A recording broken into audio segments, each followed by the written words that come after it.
Halo teman-teman, berjumpa lagi dengan saya Junita Amalia di mata kuliah Aljabar Linier. Pada kesempatan ini kita akan bahas chapter 7 terkait diagonalisasi dan quadratic form. Sebelum membahas diagonalisasi, kita masuk dulu pengantar dari materi diagonalisasi, yaitu ortogonal matriks ya. Nah, jadi di sini akan kita bahas bagaimana sih inverse dari sebuah matriks yang didapatkan melalui proses transpose ya. Kemudian sebuah matriks nanti ada beberapa aplikasinya, kemudian transpose dari matriks tersebut nanti bisa kita bentuk menjadi matriks ortonormal atau basis ortonormal dan bisa diganti atau ditukar menjadi bentuk yang lain. Nah, di sini yang pertama adalah definisi ya. Dapat kita lihat di sini bahwa sebuah square matriks A itu dikatakan ortogonal jika transpose dan inverse-nya sama ya. Jadi kalau A transpose itu sama dengan A inverse sama dengan A transpose, maka dia ortogonal ya. Sehingga di sini A dikali A transpose sama dengan A transpose dikali A sama dengan I ya. Jadi misalnya nih sebuah matriks yang seperti ini, kalau kita cari inverse-nya itu hasil inverse ini akan sama dengan hasil A transpose-nya ya. Jadi silahkan teman-teman coba untuk mencari inverse dari matriks A ini. Nanti akan didapatkan hasil inverse A inverse itu adalah seperti hasil A transpose yang ini. Dapat dipastikan akan sama ya.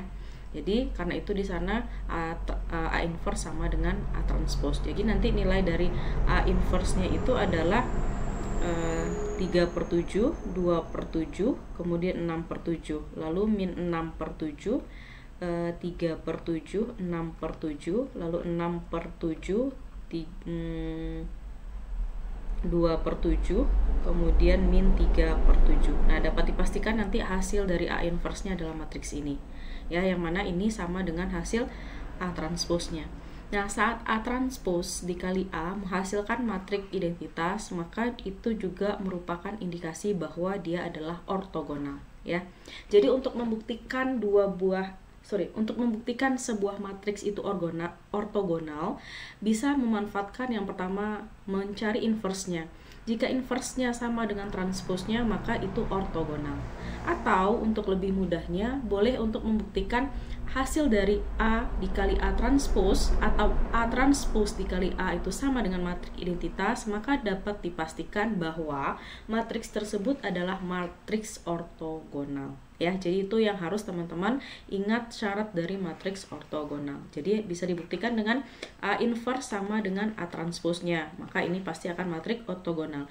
Atau bisa teman-teman hitung A dikali A transpose-nya, kalau menghasilkan matriks identitas maka dia adalah ortogonal. Atau A transpose dikali dengan A menghasilkan matriks identitas, maka dia disebut sebagai matriks yang ortogonal. Oke? Ya, semoga bisa dipahami. Kita lanjut. Nah, di sini ada terkait rotasi sebuah matriks. Jadi misalkan di sini ada matriks A ya. Kemudian A transpose dari matriks A ini berarti baris ini menjadi kolom. Inilah dia cos theta min sin theta. Lalu baris ini sin theta cos theta menjadi kolom ini sin theta cos theta ya. Dikali dengan A-nya, maka hasilnya matriks identitas. Coba kita lihat. Cos theta dikali cos theta adalah cos kuadrat theta. Lalu baris ya, tadi baris kali kolom. Selanjutnya berarti ditambah sin theta dikali sin theta. Berarti ini adalah sin kuadrat theta. Untuk yang kedua baris kali kolom yang ini. Berarti cos theta dikali sin theta adalah min sin theta cos theta. Kemudian ditambah dengan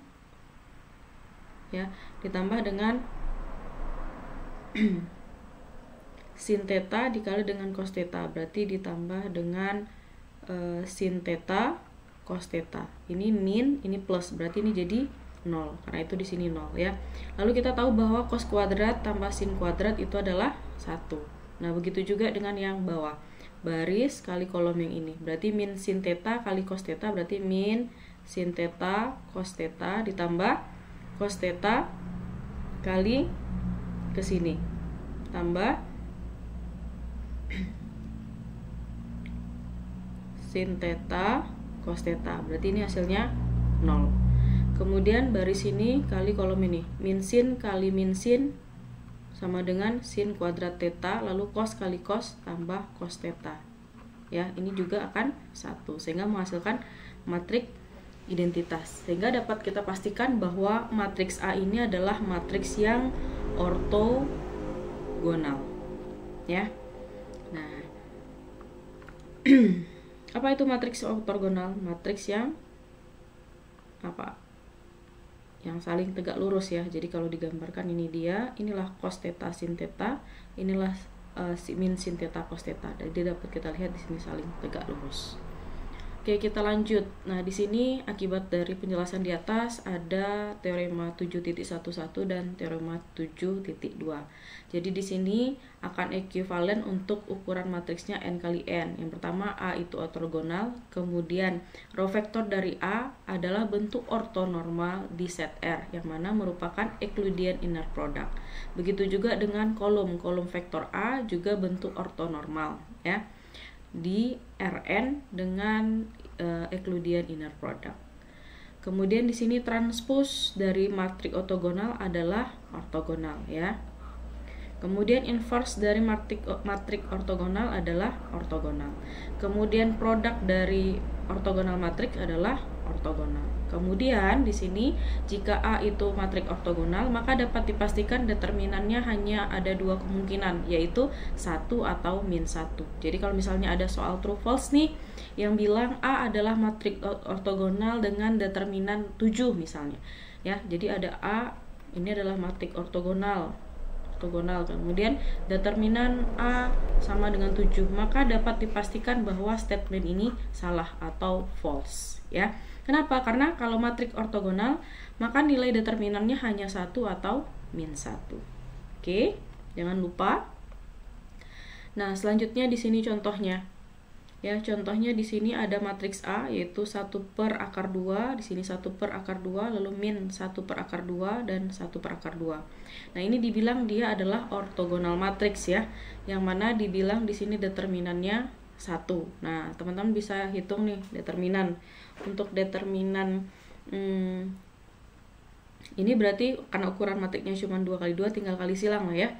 Berarti 1/akar 2 dikali 1/akar 2, lalu dikurang di sini min 1/akar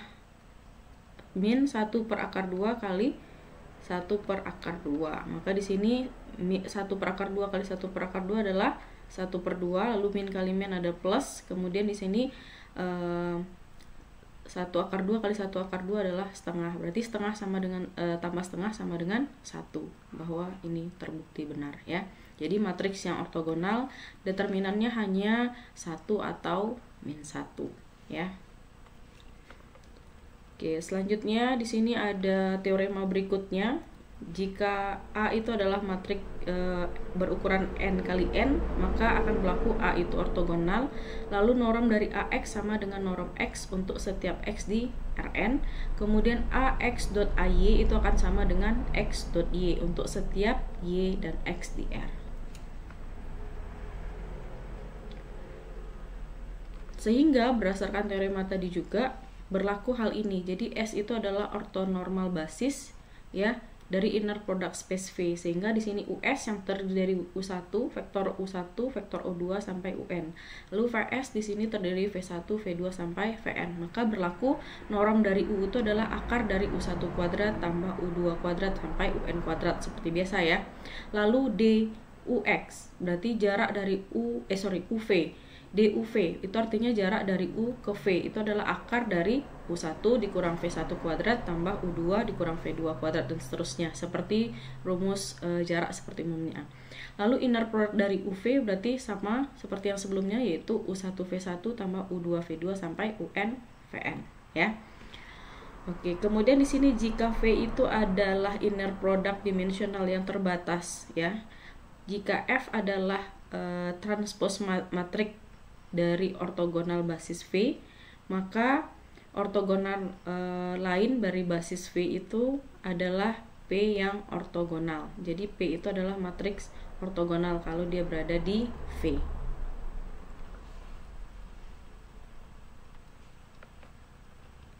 Oke, selanjutnya soal berkaitan dengan rotasi. Jadi di sini ada sebuah vektor X ya. Vektor X ini dirotasi sebesar theta.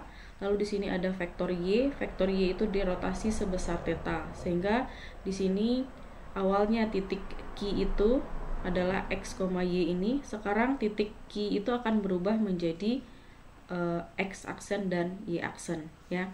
Sehingga di sini untuk titik hasil rotasi itu adalah X aksen Y sama dengan P inverse X Y ya. Nah, dapat kita lihat juga di sini misalkan ini titik awalnya U1 lalu bergeser atau dilakukan rotasi sebesar theta, maka menjadi U1 aksen. Lalu U2 juga begitu, U2 berotasi sebesar theta sehingga menghasilkan U2 aksen. Nah, kita lihat ke contoh berikut. Jadi misalkan di sini ada sebuah matriks P ya. Matriks P ini terdiri cos theta, min sin theta, dan cos theta. Maka P inverse-nya sama dengan tadi kita tahu bahwa kalau dia ortogonal maka P inverse-nya sama dengan P, sehingga inilah hasil P inverse-nya. Jadi baris ini jadi kolom, kemudian baris ini jadi kolom ya. Sehingga untuk mencari X aksen itu adalah P inverse dikali sama X tadi. Berarti P inverse yang ini dikali sama P. Sehingga untuk mencari X aksen itu adalah X cos theta tambah Y sin theta, lalu Y-nya adalah min X sin theta cos theta. Misal nih, saya punya X sama Y-nya ya, X Y-nya itu adalah 3,4 atau 34 gitu ya. Maka kita bisa menghitung nilai X aksen dan Y aksen. Berarti X aksen atau Y aksennya boleh ganti dari sini atau boleh substitusi ke sini ya. Berarti X aksennya sama dengan, kalau misalnya dirotasi atau perpindahannya sebesar theta, yaitu misalnya 30 derajat ya, maka X cos theta, X-nya adalah 3, cos dari 30 ditambah Y, Y-nya 4 dari sin theta. Sehingga di sini 3 cos 30 adalah setengah akar 3 ya, ditambah 4 sin theta, sin 30. Berarti 4 kali setengah. Berarti di sini adalah 3/2 akar 3 ditambah setengah. Inilah nilai X-nya. Bagaimana dengan nilai Y? Berarti min X, berarti min 3 sin setengah, sin 30 ditambah Y cos 30. Maka di sini min 3, lalu sin 30 adalah setengah, tambah Y-nya 4, cos theta adalah setengah akar 3. Berarti di sini adalah min 3/2 tambah setengah akar 3. Maka inilah nilai XY. Nah, sekarang kalau misalnya yang dikasih itu adalah titik setelah rotasi dan dikasih theta, maka titik awalnya bagaimana mencarinya? Berarti persis seperti rumus yang ada tadi. Ya. Maka tadi di sini ya, saat mencari X aksen sama dengan P inverse kali Y. Maka untuk mencari XY, kalau misalnya tadi titik setelah rotasinya diketahui ya, kita mau cari titik asalnya. Sementara tetanya dikasih, berarti ini adalah P inverse dikali sama X aksen Y. Jadi tinggal dibalik saja, di sini X aksen, ini X, maka di sini jadi Y X lalu X aksen ya. Persis sama. Oke. Selanjutnya kita coba lihat. Nah, misalnya ini tadi dari equation yang ada kita diberi misalnya tetanya 1/4 pi ya. Berarti ini adalah 45 derajat ya, 1/4 pi. Maka sin dari pi per 4 itu dan cos per 4 itu adalah setengah akar 2. Maka berdasarkan rumus yang tadi ya, maka di sini nilai dari soalnya disesuaikan sama yang tadi ya. Ini soalnya tadi berarti cos ya, cos min sin. Cos min sin. Sorry.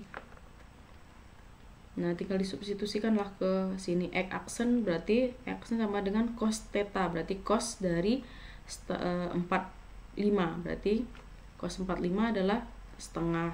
Lalu yang berikutnya di sini dikali dengan sin theta, berarti sin theta juga setengah. Lalu min sin theta juga 1/2, ini juga akan 1/2, sehingga hasil X, Y, Z nya ini ya. Lalu karena di sini dibilang dia melewati titik X-nya XY-nya 2,-1, tinggal digantilah titik 2,-1 ini ya. Berarti tinggal kali silang baris kali kolom, ini hasilnya 1/2, lalu baris kedua kali kolom ini, hasilnya -3/2. Jadi sebuah titik X-nya tadi 2,-1 ya, yang dirotasi sebesar 45 derajat, inilah hasilnya. Jadi inilah titik Q sekarang setelah dirotasi sejauh 45 derajat ya. Nah, selanjutnya bagaimana kalau dia di R3? Berarti mirip saja persis seperti yang tadi. Misalnya di sini ada matriks U. Matriks U itu bergeser sejauh theta atau berotasi sebesar theta, ini menjadi U aksen. Begitu juga dengan U2, bergeser sejauh theta menjadi U2 aksen. Begitu juga dengan U3 ya, karena U3 ini tetap di tempatnya maka ini 0. Jadi di sini U1 itu koordinatnya atau titiknya adalah cos theta sin theta 0. U2 aksen ya, titiknya adalah min sin theta cos theta sama 0. Begitu juga dengan U3 0, 0, 1. Sehingga dari sini kita bisa membuat matriks P-nya ya. Kalau sudah kita ketahui matriks P-nya, berarti kita bisa menghitung titik awal ya. Sehingga kita bisa hitung P inverse, lalu kita bisa membuat bentuk umum dari kalau misalnya dia berada di R3. Ini dia bentuk umumnya. Ya, tinggal diganti nanti nilai X, Y, Z-nya berapa. Ya, cos theta min sin theta 0, min sin theta cos theta 0, lalu 0, 0, 1. Ini kalau dia di R3. Tadi kalau di R2 berarti rumusnya adalah yang ini tadi. Cos theta sin theta min sin theta cos theta X, Y. Ya, jadi rumus ini yang bisa kita gunakan saat misalnya sebuah titik dirotasi, maka titik setelah rotasi sebesar theta itu di berapa ya, di koordinat berapa, maka kita bisa menggunakan rumus ini untuk yang di R2 ya. Ini untuk di R2, ini untuk di R2, kemudian untuk yang di R3 bisa pakai rumus yang di bawahnya.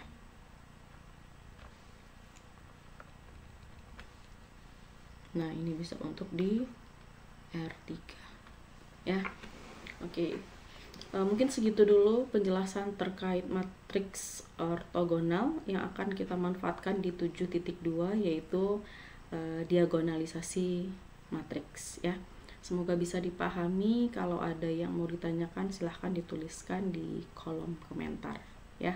Terima kasih, semoga bermanfaat. Selamat belajar.